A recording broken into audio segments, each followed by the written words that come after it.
مطلب یہ دین اللہ کی طرف سے انعام ہے۔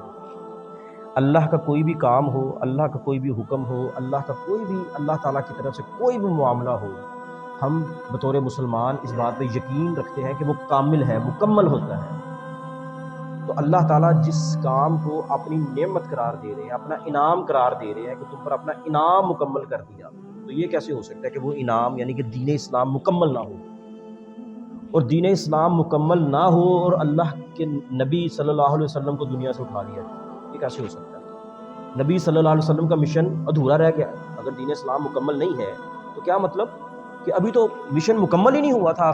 آخری جو نبی ہیں جناب محمد رسول اللہ صلی اللہ علیہ وسلم، اللہ تعالیٰ نے ان کو ایسے اٹھا لیا۔ تو اللہ تعالیٰ نے یہ سرٹیفکیٹ نازل کر دیا کہ تم پر میں نے اپنا انعام مکمل کر دیا، نازل کر دیا، تم پر دین اسلام کو مکمل کر دیا، راضی ہو گیا دین اسلام کو تمہارا دین بنا دیا۔ اسی طرح اگر ہم تھوڑا سا آگے چلیں تو اللہ تعالیٰ قرآن مجید میں ایک اور جگہ فرماتے ہیں، کیا ان لوگوں نے ایسے شریک مقرر کر رکھے ہیں، اللہ کے شریک ایسے مقرر کر رکھے ہیں جنہوں نے ایسے احکام دین مقرر کر دیے ہیں جو اللہ کے فرمائے ہوئے نہیں ہیں؟ کہ انہوں نے کوئی ایسے شریک بنا لیے ہیں، انہوں نے کوئی ایسے اللہ کے شریک مقرر کر دیے ہیں جو ان کو دین میں کچھ ایسے احکامات، ایسے کام بتاتے ہیں جو اللہ نے بتائے ہی نہیں ہیں۔ تو اللہ تعالیٰ کہتے ہیں اگر فیصلے کے دن کا وعدہ نہ ہوتا، یہ اتنا بڑا جرم ہے۔ اللہ تعالیٰ کہتے ہیں کیا جرم ہے؟ کہ انہوں نے کچھ لوگ ایسے مختص کر لیے، اللہ کے شریک بنا لیے۔ اللہ تعالیٰ نے یہ نہیں کہا کہ کوئی اپنے مولوی بنا لیے، اللہ نے کہا میرے شریک کھڑے کر دیے۔ اچھا، وہ شریک کرتے کیا تھے؟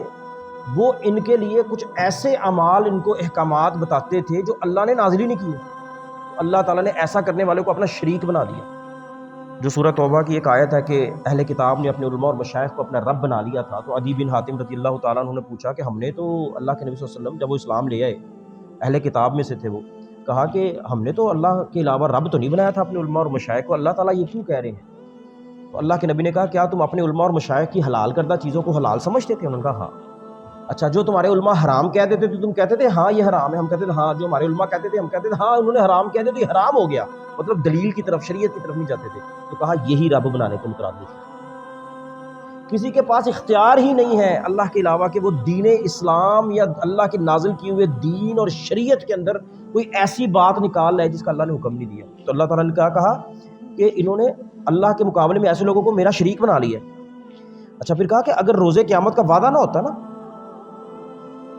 تو اللہ ان کا ابھی فیصلہ کر دیا جاتا۔ یہ اتنا بڑا جرم ہے کہ اگر قیامت کے دن کا وعدہ نہ ہوتا تو اللہ ان پر اس جرم کی پاداش میں کہ اللہ کے بغیر ہی اپنی طرف سے احکامات نازل بتاتے جا رہے ہیں لوگوں کو، اللہ ان پہ عذاب نازل کر دیتا۔ لیکن چونکہ روزے قیامت میں حساب کتاب کا وعدہ ہے تو اس دن ان کی اس عمل پہ اس دن پکڑ ہوگی۔ یقیناً ان ظالموں کے لیے ہی دردناک عذاب، اور اللہ تعالیٰ نے ان کو ظالم بھی قرار دے دیا، نہ جانتے ہوئے اپنی جہالت کی بنا پر، کیونکہ ہم بدعتوں کے شدائی ہیں، ہمیں دین اسلام پسند نہیں ہے۔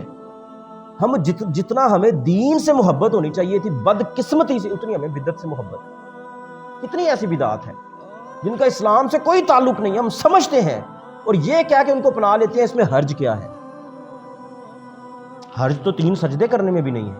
ایک رکعت میں 3 سجدے کرنے میں کیا حرج ہے؟ جو ظہر کی فجر کی نماز ہے، حرج تو اس میں بھی نہیں ہے کہ وہ 4 رکعتیں پڑھی جائیں۔ اللہ کے نبی نے منع تو نہیں کیا کہ 4 رکعتیں نہ پڑھو، اللہ کے نبی نے کوئی منع کیا؟ حرج تو اس میں بھی نہیں ہے۔ اللہ کے نبی نے کہیں کہا کہ تم فجر کی 4 رکعتیں فرض ادا نہ کرو؟ کوئی ہے حدیث تو مجھے دکھائیں۔ تو پھر ہم وہ 4 کیوں نہیں پڑھتے؟ ایک بہانہ یہ بنا لیا، ہر وہ کام جو ہمیں اٹریکٹ کرتا ہے نا، ہم اس کو دین سمجھ کے اس کی طرف لپک پڑتے ہیں، اور کوئی روکے تو ہم کہتے ہیں اس میں حرج کیا ہے؟ میرے بھائیوں، سب سے بڑا حرج یہ ہے کہ اللہ کے نبی صلی اللہ علیہ وسلم نے فرما دیا کہ ہر وہ کام مردود ہے دین میں جس پہ ہمارا حکم نہیں ہے، میں نے یا میرے رب نے اس پہ حکم جاری نہ کیا، وہ ہر وہ کام رد ہے۔